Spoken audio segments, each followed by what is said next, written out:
Hello all, welcome and welcome back to my YouTube channel. आज के इस video में हम हिंदी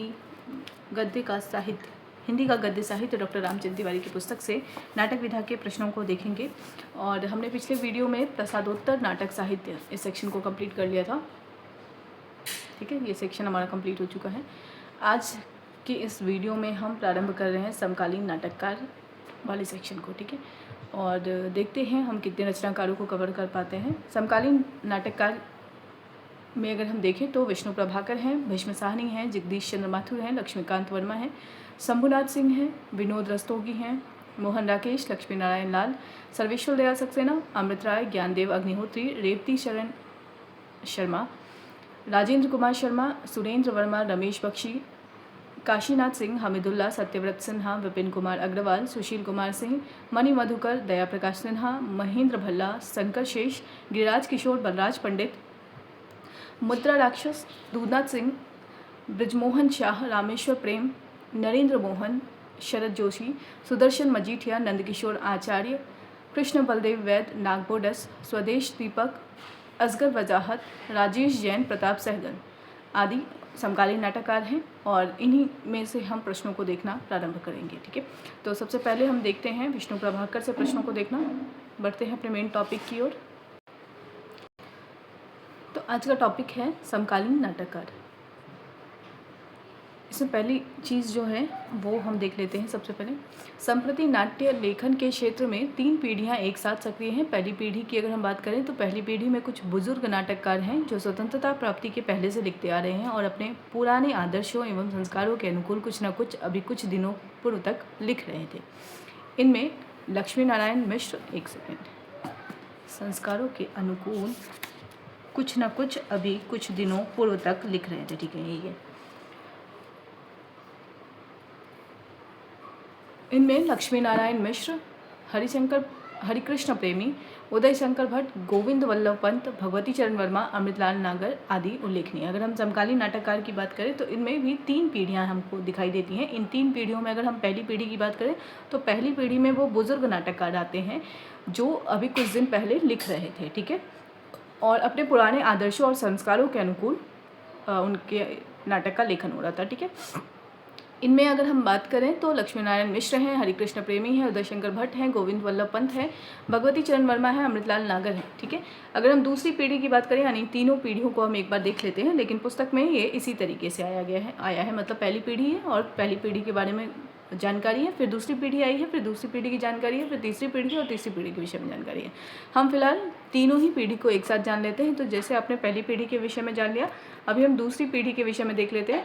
तो दूसरी पीढ़ी में विष्णु प्रभाकर हैं, भीष्म साहनी हैं, जगदीश चंद्र माथुर हैं, लक्ष्मीकांत वर्मा है, शंभुनाथ सिंह हैं, विनोद रस्तोगी हैं, मोहन राकेश हैं, लक्ष्मी नारायण लाल हैं, सर्वेश्वर दयाल सक्सेना हैं और अमृत राय हैं। ठीक है, तो ये नाटककार दूसरी पीढ़ी के हैं। अब हम तीसरी पीढ़ी के भी नाटककारों को देख लेते हैं।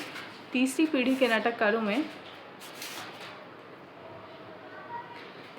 के नाटककारों में ज्ञानदेव अग्निहोत्री, रेवती शरण शर्मा, राजेंद्र कुमार शर्मा, सुरेंद्र वर्मा, रमेश बख्शी, काशीनाथ सिंह, हमीदुल्ला, सत्यव्रत सिन्हा, विपिन कुमार अग्रवाल, सुशील कुमार सिंह, मणि मधुकर, दया प्रकाश सिन्हा, शंकर शेष, गिरिराज किशोर, बलराज पंडित, मुद्रा राक्षस, दूधनाथ सिंह, ब्रिजमोहन शाह, रामेश्वर प्रेम, नरेंद्र मोहन, शरद जोशी, सुदर्शन मजीठिया, रमेश उपाध्याय, नंदकिशोर आचार्य, कृष्ण बलदेव वैद, नागबोटस, स्वदेश दीपक, असगर वजाहत, राजेश जैन, प्रताप सहगल, महेंद्र भल्ला आदि उल्लेखनीय हैं। ठीक है, तो ये 3 पीढ़ी हैं आपके समक्ष समकालीन नाटककारों की। अभी हम पहली पीढ़ी की बात करेंगे और पहली पीढ़ी के रचनाकारों को देखेंगे। तो सबसे पहला प्रश्न पहली पीढ़ी के रचनाकारों से, तो पहला प्रश्न है पहली पीढ़ी के रचनाकारों से। और पहला प्रश्न है, किस नाटककार ने अपने लेखन की शुरुआत समस्या नाटकों से की थी किंतु बाद में वे ऐतिहासिक सांस्कृतिक नाटकों की ओर प्रवृत्त हुए? सही उत्तर क्या होगा? लक्ष्मी नारायण मिश्र। तथ्य देख लेते हैं। लक्ष्मी नारायण मिश्र का उल्लेख समस्या नाटकों के संदर्भ में हम कर चुके हैं। मिश्र जी ने आरंभ तो समस्या नाटकों से किया था किंतु बाद में ऐतिहासिक सांस्कृतिक नाटकों की रचना में प्रवृत्त हुए और प्रसाद की प्रतिक्रिया में भारतीयता का जो आदर्श उन्होंने प्रस्तुत करना चाहा वह उनकी सीमा बन गया और वे अंत तक उसी सीमा से जूझते रहे। यहाँ जूझते रहे होना चाहिए। ठीक है, हरिकृष्ण प्रेमी, उदय शंकर भट्ट और गोविंद वल्लभ पंत जिस पीढ़ी के प्रतिनिधि हैं वह अपना दायित्व पूरा कर चुकी हैं, इनके लिए नए भावों से जुड़ना संभव नहीं है। तो लक्ष्मी नारायण मिश्र, हरिकृष्ण प्रेमी, उदय शंकर भट्ट और गोविंद वल्लभ पंत से जुड़ी रचनाओं को हमने पिछले वीडियो में देख लिया था, यानी प्रसादोत्तर नाटक में हमने उनको देख लिया था। यहाँ अगर हम पहली पीढ़ी की बात करें तो पहली पीढ़ी से हम भगवती चरण वर्मा से प्रारंभ करेंगे और इनके इनके नाटकों को हम देखेंगे। ठीक है, तो सबसे पहला भगवती चरण वर्मा से प्रश्न है। भगवती चरण वर्मा द्वारा रचित वसीयत 1978 जिसका प्रकाशन वर्ष है। नाटक का मुख्य स्वर क्या है? सही उत्तर क्या होगा? मध्यवर्गीय परिवार के आर्थिक दबाव और मानवीय मूल्यों के विघटन पर व्यंग। तथ्य देख लेते हैं। भगवती चरण वर्मा मूलतः उपन्यासकार हैं, समय समय पर एकांकी नाटक भी लिखते रहे हैं। आपका वसीयत नाटक 1978 में प्रकाशित हुआ था। इसमें आपने मध्यवर्गीय परिवार को केंद्र में रखकर यह दिखाने का प्रयत्न किया है कि आज के आर्थिक दबाव के चलते सारे मानवीय मूल्य टूट और बिखर रहे हैं। यह एक व्यंग्य नाटक है। इसमें आधुनिक जीवन मूल्यों के विघटन को व्यंग्यात्मक नाट्य विधान के द्वारा उजागर किया गया है। यह होने पर भी यह नाटक किसी प्रकार की नवीन नाट्य संभावना का संकेत नहीं देता है। अगले रचनाकार हैं अमृतलाल नागर। प्रश्न है, अमृतलाल नागर के रेडियो नाटक का संकलन चंदन वन किस वर्ष प्रकाशित हुआ था? सही उत्तर क्या होगा? 1976। तथ्य देख लेते हैं। अमृतलाल नागर की प्रतिभा बहुमुखी है। आप समय समय पर रेडियो नाटक लिखते रहे हैं। 1976 में आपके रेडियो नाटक का एक संकलन चंदन वन नाम से प्रकाशित हुआ था। अगला प्रश्न है, अमृतलाल नागर के नाटक महिपाल की विषय वस्तु क्या है? सही उत्तर क्या होगा? एक प्रतिभा संपन्न लेखक का जीवन संघर्ष और उसकी त्रासदी इस नाटक की विषय वस्तु यानी महिपाल की विषय वस्तु है। तथ्य देख लेते हैं। 1978 ईस्वी में आपके रेडियो नाटकों का दूसरा संकलन चक्करधार सीढ़ियाँ और अंधेरा प्रकाशित हुआ है। इसमें कुछ मनोवैज्ञानिक और कुछ व्यंग्य हास्य प्रधान नाटक संग्रहित हैं। इस संग्रह में महिपाल एक गंभीर नाटक है। इसमें एक प्रतिभा संपन्न लेखक का जीवन संघर्ष दिखाया गया है। आज की परिस्थितियों में अपने आदर्शों को लेकर नाटककार का नायक भटकता है, अवांछित कर्म करता है और अंत में आत्महत्या कर लेता है। एक प्रतिभा संपन्न रचनाकार की जीवन त्रासदी के माध्यम से नागर जी ने सामाजिक जीवन की विसंगतियों को उजागर किया है। अगला प्रश्न है, किन लेखकों को आयु की दृष्टि से पहली पीढ़ी का होने के बावजूद संवेदना के स्तर पर नवीनता के कारण दूसरी पीढ़ी के साथ रखना उचित बताया है? सही उत्तर होगा विष्णु प्रभाकर, भीष्म साहनी और जगदीश चंद्र माथुर। तथ्य देख लेते हैं। वय की दृष्टि से विष्णु प्रभाकर, भीष्म साहनी और जगदीश चंद्र माथुर भी इसी पीढ़ी में रखे जा सकते हैं, किंतु संवेदना के स्तर पर इनमें नवीनता है, अतः इन्हें दूसरी पीढ़ी के साथ रखकर देखना ही उचित होगा। यानी ये कुछ रचनाकार ऐसे हैं जो दूसरी पीढ़ी में हम इनके विषय में जानेंगे। ठीक है, अब हम दूसरी पीढ़ी के रचनाकारों के नाटकों को देखते हैं। दूसरी पीढ़ी में विष्णु प्रभाकर हैं जिनका समय 1912 से 2009 है, भीष्म साहनी है जिनका समय 1915 से 2003 है, जगदीश चंद्र माथुर हैं जिनका समय 17 से 78 है, लक्ष्मीकांत वर्मा है जिनका समय 1922 से 2002 है, समूनाथ सिंह हैं 1916 से 1991 है, विनोद रस्तोगी 1923 इनका जन्म वर्ष है, मोहन राकेश 1925 से 1972 इनका समय है, लक्ष्मी नारायण लाल 1927 से 1983 इनका समय है, सर्वेश्वर दयाल सक्सेना 1927 से 1983 इनका समय है, अमृत राय 1921 से 1996 इनका समय है। आदि नाटककारों का उल्लेख इसमें किया जा सकता है। सबसे पहले हम विष्णु प्रभाकर के नाटकों को देखेंगे। पहला प्रश्न है, विष्णु प्रभाकर के नाटक डॉक्टर 1958 जिसका प्रकाशन वर्ष है कि इसकी मुख्य विषय वस्तु क्या है? सही उत्तर क्या होगा? भावावेग और कर्तव्य के द्वंद्व पर आधारित मनोवैज्ञानिक सामाजिक चित्रण। तथ्य देख लेते हैं। विष्णु प्रभाकर को डॉक्टर नाटक की रचना से विशेष ख्याति प्राप्त हुई थी। यह एक सशक्त मनोवैज्ञानिक सामाजिक नाटक है। इसमें इंजीनियर सतीश चंद्र शर्मा की परित्यक्ता पत्नी मधुलक्ष्मी डॉक्टर अनिला शर्मा के नाम से एक नर्सिंग होम का संचालन करती हैं। इंजीनियर शर्मा की दूसरी पत्नी बीमार होकर इसी नर्सिंग होम में इलाज के लिए आती हैं। डॉक्टर अनिला को जब यह ज्ञात होता है तो वह आवेश में आकर उसे निकाल देने की आज्ञा देती है। डॉक्टर होने के नाते किसी भी मरीज का इलाज करना उसका कर्तव्य है। उसके भीतर भावावेग और कर्तव्य का भीषण द्वंद्व उठ खड़ा होता है। नाटक में इस द्वंद्व को कुशलता से मूर्त किया गया है। इसके बाद आपके डॉक्टर 1958 प्रकाशन वर्ष, युगे युगे क्रांति 1969 प्रकाशन वर्ष, टूटते परिवेश 1974 प्रकाशन वर्ष, कुहासा और किरण 1975 प्रकाशन वर्ष, डरे हुए लोग 1978 प्रकाशन वर्ष, वंदनी 1979 प्रकाशन वर्ष, अब और नहीं 1981 प्रकाशन वर्ष, सत्ता के आर पार 1981 प्रकाशन वर्ष, श्वेत कमल 1984 प्रकाशन वर्ष आदि अनेक नाटक प्रकाशित हुए। तो ये सभी नाटक विष्णु प्रभाकर के नाटक हैं। एक और तथ्य है विष्णु प्रभाकर के विषय में, विष्णु प्रभाकर जी संस्कारतः मानवतावादी रचनाकार हैं, इसलिए आधुनिक समाज में व्याप्त शोषण, भ्रष्टाचार, मूल्यहीनता, अवसरवाद, झूठ, फरेब आपको भीतर से हिला देते हैं। आपने अपने नाटकों में इस युग की विभीषिका के प्रत्येक प्रमुख पक्ष को सजीव करने का प्रयत्न किया है। आपके नाटक मंच की कसौटी पर भी खरे उतरते हैं। आपका स्वर आज भी श्री आशावादी है। मानव मूल्यों के प्रति अगाध निष्ठा के कारण आप आज भी कुहासा में किरण देख रहे हैं।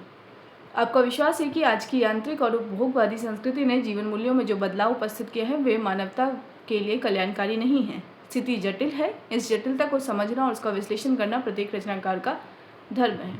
अगले रचनाकार हैं भीष्म साहनी। अगले रचनाकार हैं भीष्म साहनी। भीष्म साहनी से संबंधित पहला प्रश्न है, भीष्म साहनी का नाटक हानुस 1977 प्रकाशन वर्ष किस देश की लोक कहानी पर आधारित है? सही उत्तर क्या होगा? चेकोस्लोवाकिया।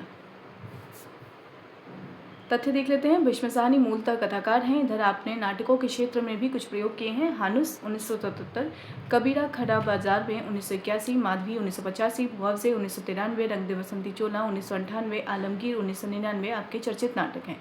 हानुस चेकोस्लोवाकिया में प्रचलित एक लोक कहानी पर आधारित है। ताला बनाने वाले एक मिस्त्री ने 17 वर्षों के परिश्रम के बाद एक मीनार घड़ी बनाई थी।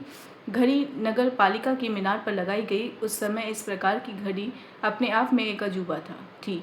बादशाह ने घड़ी बनाने वाले मिस्त्री की आंखें निकलवा ली ताकि वह किसी दूसरे के लिए वैसी घड़ी ना बना सके।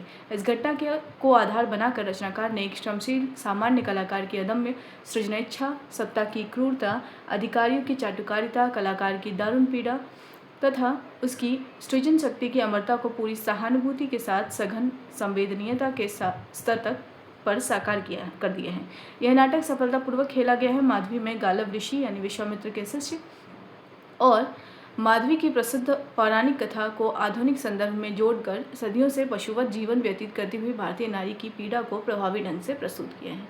अगर आपने माधवी नाटक नहीं पढ़ा है तो आप इसे ज़रूर पढ़िएगा और ये बहुत अच्छा नाटक मुझे लगा है, तो मैं इसलिए आप लोगों को रिकमेंड कर रही हूँ कि आप ये नाटक ज़रूर पढ़ें। अगला प्रश्न है, भीष्म साहनी के किस नाटक में जालियांवाला बाग हत्याकांड और शहीद उधम सिंह के माध्यम से साम्राज्यवाद की टकराहट दिखाई गई है? अगला प्रश्न है, भीष्म साहनी के किस नाटक में जालियांवाला बाग हत्याकांड और शहीद उधम सिंह के माध्यम से साम्राज्यवाद की टकराहट दिखाई गई है? सही उत्तर हो जाएगा इसका रंग दे बसंती चोला। तथ्य देख लेते हैं। रंग दे बसंती चोला में जालियांवाला बाग हत्याकांड के क्रूर नायक कर्नल डायर और शहीद उधम सिंह के माध्यम से साम्राज्यवाद और राष्ट्रीय स्वातंत्र्य भावना की टकराहट को नाटकीय अंदाज में पेश किया गया है। अगला प्रश्न है, मुआवजे नाटक के संदर्भ में कौन सा कथन सही है? सही उत्तर क्या होगा?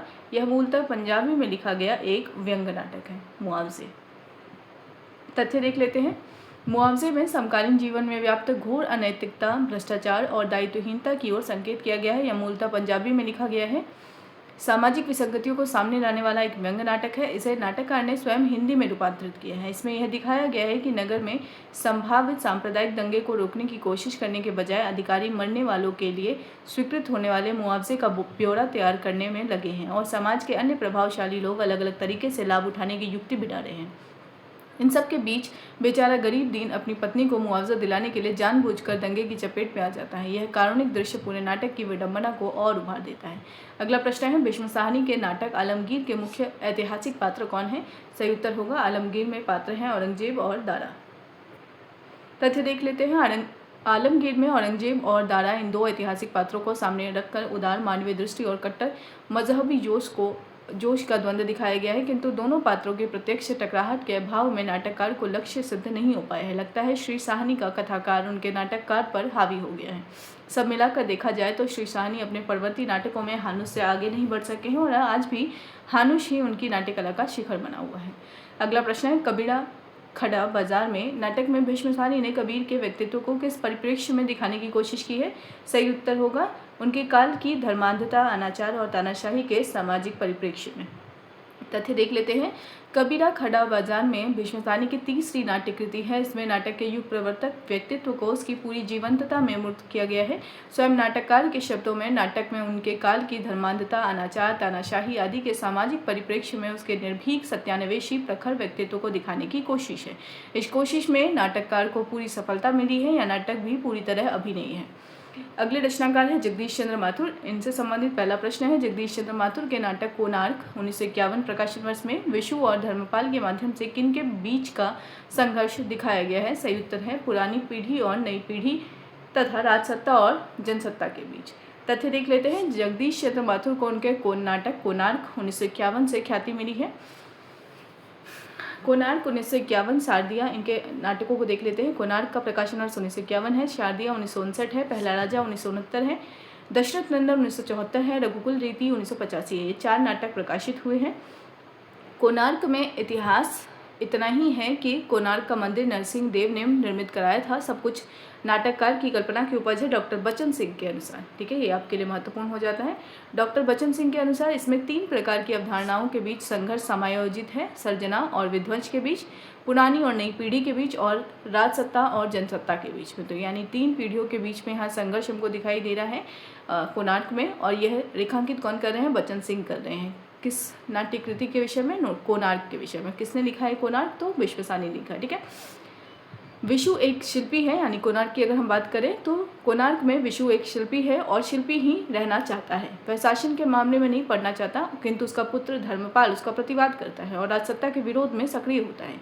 कोणार्क के ध्वंस के साथ राजमत ध्वस्त हो जाता है, कला का सम्मोहन टूट जाता है, किंतु जनसत्ता अत्याचार के प्रतिकार के लिए उभर कर आगे आ जाती है। अगली रचना इनकी है शारदिया। शारदिया की पृष्ठभूमि भी ऐतिहासिक है। इसमें 19वीं शती की ऐतिहासिक पृष्ठभूमि में तत्कालीन समाज एवं मानवीय संबंधों की अंतरंग झांकी प्रस्तुत की गई है। अगली रचना है दशरथ नंदन। इसमें दशरथ नंदन राम में रामचरितमानस की मुख्य कथा एवं उसके चुने हुए शब्दों, पदों, विचारों और दर्शन को यथासंभव उसके मूल रूप में आधुनिक पाठकों तक पहुंचाया गया है। इसमें आधुनिकता का आरोप नहीं है। रघुकुल रीति का प्रकाशन आपकी मृत्यु के बाद हुआ है। ठीक है, रघुकुल रीति भी इनकी एक रचना है शायद। हाँ, ठीक है। दशरथ नंदन की भांति यह भी रामलीला की पद्धति पर लिखा गया है। यह 2 अंकों का नाटक है। किसके विषय में बात हो रही है? रघुकुल रीति के विषय में बात हो रही है। इसमें राम विरह के बाद से राम वनगमन तक की कथा को समेटा गया है। इसका उद्देश्य भी तुलसी के मानस के मर्म को आधुनिक पाठक तक पहुंचाना है।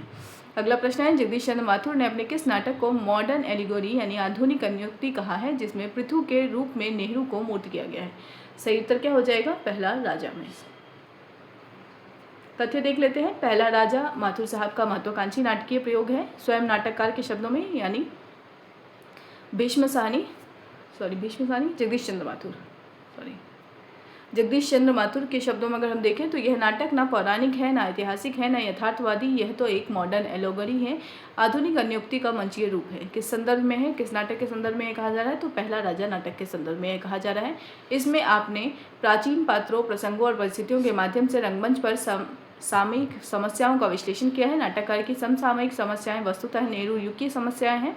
उसने पृथु के रूप में प्रकारांतर से नेहरू को ही मूर्त किया है। श्री माथुर ने स्वीकार किया है कि वे कोई नई बात नहीं कर रहे हैं, क्योंकि Bernard Shaw, John of Arc या क्रिस्टोफर फ्राई, द फर्स्ट वॉन, D.H. लॉरेंस डेविड, जॉ एनली, ट्रोजन वॉर और ब्रेक्ट, गैलीलियो इत्यादि अनेक आधुनिक नाटककारों ने प्राचीन पात्रों, प्रसंगों और परिस्थितियों के माध्यम से रंगमंच पर समसामयिक समस्याओं का विश्लेषण किया है। अगले रचनाकार हैं लक्ष्मीकांत वर्मा। एक सेकंड, हम ये देख लेते हैं। ये जो आखिरी पंक्ति थी,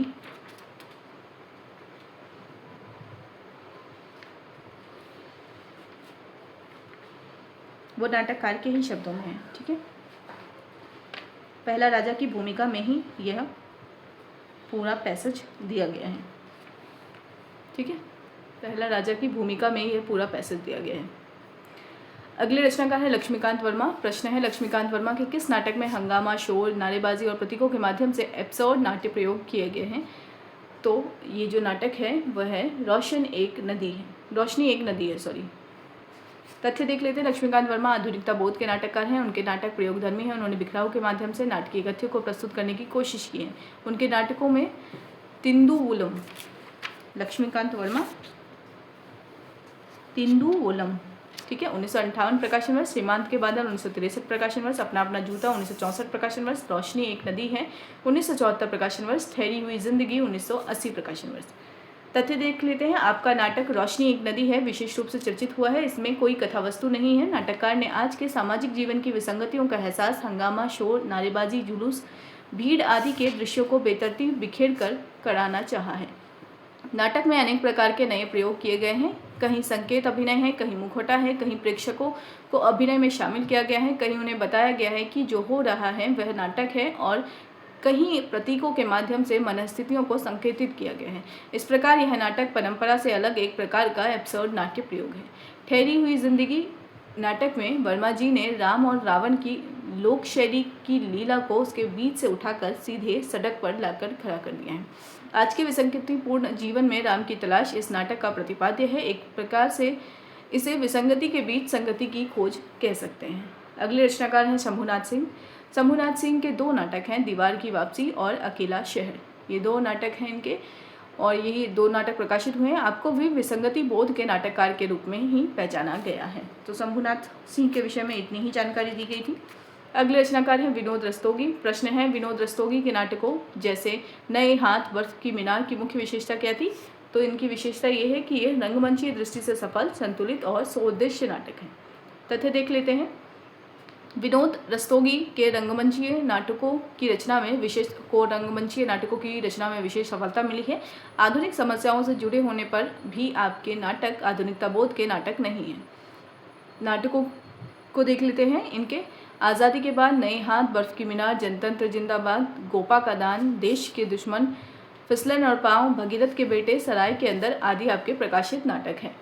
तथ्य देख लेते हैं। इन नाटकों में स्वतंत्रता प्राप्ति के बाद के सामाजिक राजनीतिक अवमूल्यन के विविध पक्षों, भ्रष्टाचार, शोषण, जाति भेद, अवसरवादी राजनीति को मूर्त किया गया है। रस्तोगी जी का पूरा नाट्य लेखन सौदेश्य है। नाटकीय कार्य व्यापार एक निश्चित उद्देश्य की सिद्धि की ओर ले जाता है।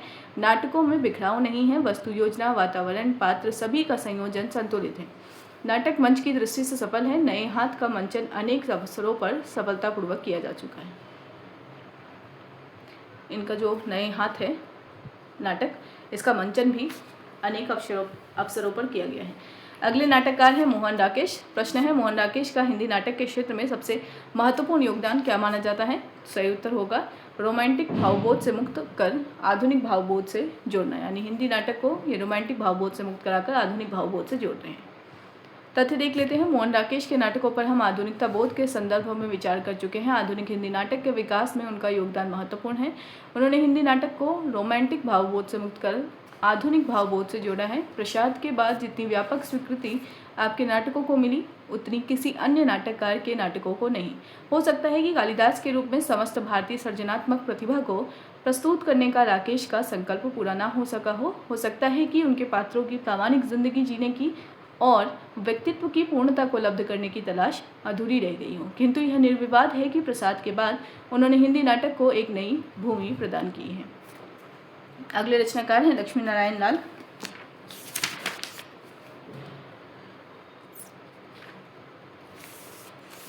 प्रश्न है, डॉक्टर लक्ष्मी नारायण लाल के किस नाटक में शहरी मध्यवर्ग के जीवन में नए पुराने मूल्यों का संघर्ष दिखाया गया है? सही उत्तर होगा उपर्युक्त सभी संदर्भों में उनके नाटकों में ये तत्व मिलते हैं। यानी अंधा कुआं में भी, मिस्टर अभिमन्यु में भी और मादा कैक्टस में भी। तथ्य देख लेते हैं। आपने बहुत से नाटक लिखे हैं। इन नाटकों में इतने सारे प्रयोग किए गए हैं कि इतनी समस्याएं उठाई गई हैं और जीवन दृष्टि के संदर्भ में इतने उलझाव, मोड़ और परिवर्तन उपस्थित किए गए हैं कि डॉक्टर लाल के संबंध में एक निश्चित धारणा बनाना कठिन हो गया है। इनके नाटकों का क्रम देख लेते हैं। यानी अंधा कुआं का प्रकाशन वर्ष 1955 है, मादा कैक्टस 59 है, सूना रस 59 है, 3 आंखों वाली मछली 60 है, सूखा सरोवर 1960, नाटक बहुरंगी 1961, नाटक तोता मैना 62 और रात रानी 62, दर्पण 1962, रक्त कमल 1963, सूर्यमुख 1968, कलंकी 1969, मिस्टर अभिमन्यु 1971, कर्फ्यू 1972, दूसरा दरवाज़ा 1972, अब्दुल्ला दीवाना 1973, नरसिंह कथा 1975, व्यक्तिगत 1975, गुरु 1976, यक्ष प्रश्न 1976, एक सत्य हरिश्चंद्र 1976, गंगा माटी 1977, सगुन पंछी 1977, सबरंग मोहभंग 1977, पंचपुरुष 1978, राम की लड़ाई 1979, कजरी वन 1980 और बलराम की तीर्थयात्रा 1983 आदि आपके प्रकाशित नाटक हैं। इन नाटकों में डॉक्टर लाल ने वस्तु और शिल्प दोनों स्तरों पर अनेक प्रयोग किए हैं। ग्राम्य जीवन में बढ़ते हुए आर्थिक दबाव से उत्पन्न पारिवारिक द्वंद्व का चित्रण किया है। शहरी मध्यवर्ग के जीवन में नए पुराने मूल्यों का संघर्ष दिखाया गया है। स्त्री पुरुष संबंधों की जटिलता का विश्लेषण किया है। अगला प्रश्न है डॉक्टर लक्ष्मी नारायण लाल के संदर्भ में डॉक्टर बच्चन सिंह की क्या आलोचना है?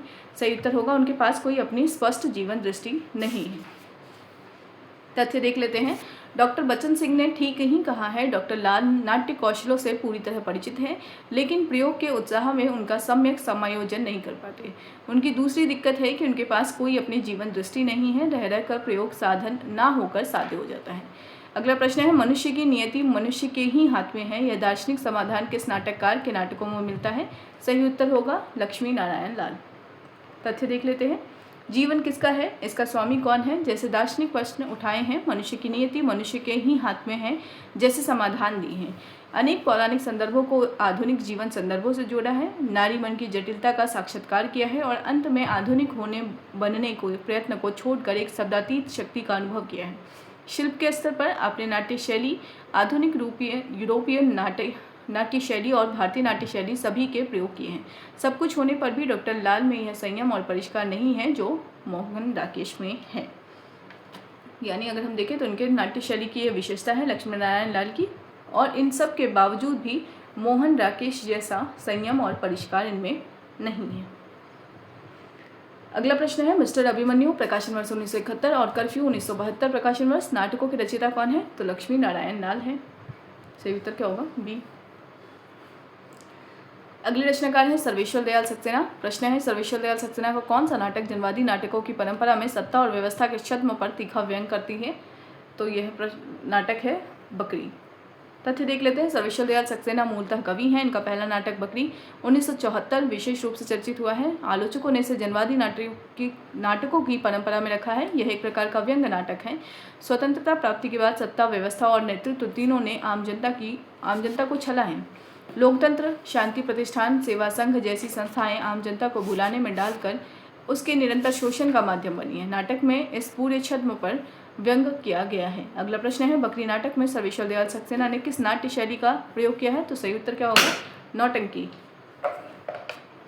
तथ्य देख लेते हैं। तीनों व्यक्तियों द्वारा गांव की एक निरीह औरत की बकरी हड़प ली जाती है। मांगने पर उसे भारत सुरक्षा अधिनियम के अंतर्गत जेल में बंद कर दिया जाता है। बकरी को गांधी जी की बकरी की वंशज बताकर उसकी जय जयकार की जाती है। बकरी शांति प्रतिष्ठान, बकरी संस्थान, बकरी सेवा संघ, बकरी मंडल जैसी संस्थाएं स्थापित करके गांव वालों का दोहन किया जाता है। अंत में जेल से छूटने के बाद वह औरत और कुछ नवयुवक इस ढोंग का पर्दाफाश करते हैं। लोक कथाओं की शैली पर व्यवस्था और सत्ता के छद्म के विरुद्ध नवयुवकों का संगठित प्रयास दिखाकर नाटक का सुखद अंत किया गया है। श्री सक्सेना ने इसमें लोक प्रचलित नौटंकी शैली का प्रयोग किया है। इस नाटक के संबंध में डॉक्टर गिरीश रस्तोगी की सार्थक टिप्पणी ध्यान देने योग्य है, तो यह आपके लिए महत्वपूर्ण हो जाता है। गिरीश रस्तोगी जी लिखते हैं, लोक नाटकों के सुखांत समापन के मोह के कारण या नाट्य विधा की जटिल संरचना के अनुभव की कमी के कारण या जन चेतना के अतिरिक्त उत्साह के कारण नाटक अपने अंत में बहुत स्थूल और हल्का लगने लगता है। ठीक है, तो यह टिप्पणी गिरीश रस्तोगी ने दी है किसके विषय में? बकरी नाटक के संदर्भ में। प्रश्न है सर्वेश्वर दयाल सक्सेना के नाटक लड़ाई 1979 का मुख्य प्रतिपाद्य क्या है? सही उत्तर क्या होगा? व्यवस्था के खिलाफ अकेली लड़ाई की निरर्थकता को इसमें दर्शाया गया है लड़ाई में।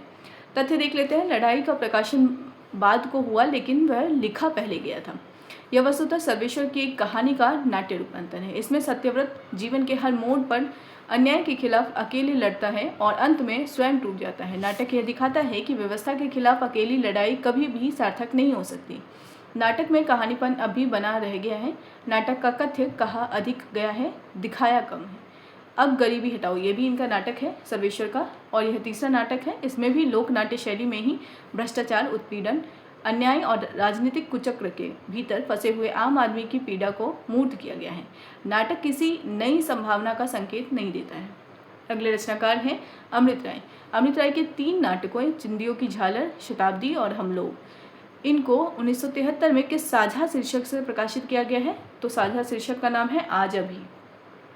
ठीक है, अमृत राय के 3 नाटक है। चिंदियों की एक झालर जिसका प्रकाशन वर्ष 1969 है, शताब्दी और हम लोग। अब तीनों नाटक को आज अभी का प्रकाशन वर्ष क्या है? 1973। शीर्षक से एक जिल्द में ही प्रकाशित कर दिया गया है। इन तीनों नाटकों में चिंदियों की झालर विशेष रूप से चर्चित है। कई बार यह मंच पर खेला गया है। अमित राय मूलतः कथाकार और विचारक हैं। उनकी एक निश्चित जीवन दृष्टि है। उनके नाटक उनकी जीवन दृष्टि की पहचान कराने में समर्थ हैं। शताब्दी जो नाटक है, इसमें व्यवस्था के विरुद्ध दिशाहीन विद्रोह को मूर्त किया गया है। और हम लोग जो नाटक है, इसमें आज की मानसिकता की हंसी उड़ाई गई है, जिसके चलते हम लोग बड़ी बड़ी बातें करते हैं, लड़ते झगड़ते हैं, लेकिन अंधेरे के खिलाफ रोशनी की तलाश नहीं करते। इस प्रकार तीनों नाटक मिलकर स्वतंत्रता प्राप्ति के बाद देश की बदलती हुई हालात और उसके मूल में विद्यमान सामाजिक मनोभूमि का चित्रण करते हैं। अगला प्रश्न है, अमित राय के किस नाटक में स्वतंत्रता प्राप्ति के बाद पूरी सामाजिक व्यवस्था में होने वाले व्यापक अवमूल्यन को प्रस्तुत किया गया है? सही उत्तर होगा चिंदियों की झालर में। तथ्य देख लेते हैं। चिंदियों की एक झालर में स्वतंत्रता प्राप्ति के बाद पूरी सामाजिक व्यवस्था में होने वाले व्यापक अवमूल्यन को प्रस्तुत किया गया है। अगला पॉइंट है, तीसरी पीढ़ी के नाटककारों में समकालीन नाटककार में हमने 3 पीढ़ी का जिक्र किया था प्रारंभ में ही। पहले 2 पीढ़ी को हमने देख लिया है, अभी तीसरी पीढ़ी के रचनाकार रह गए हैं और इनसे जुड़े नाटकों को अभी हमें जानना है। ठीक है,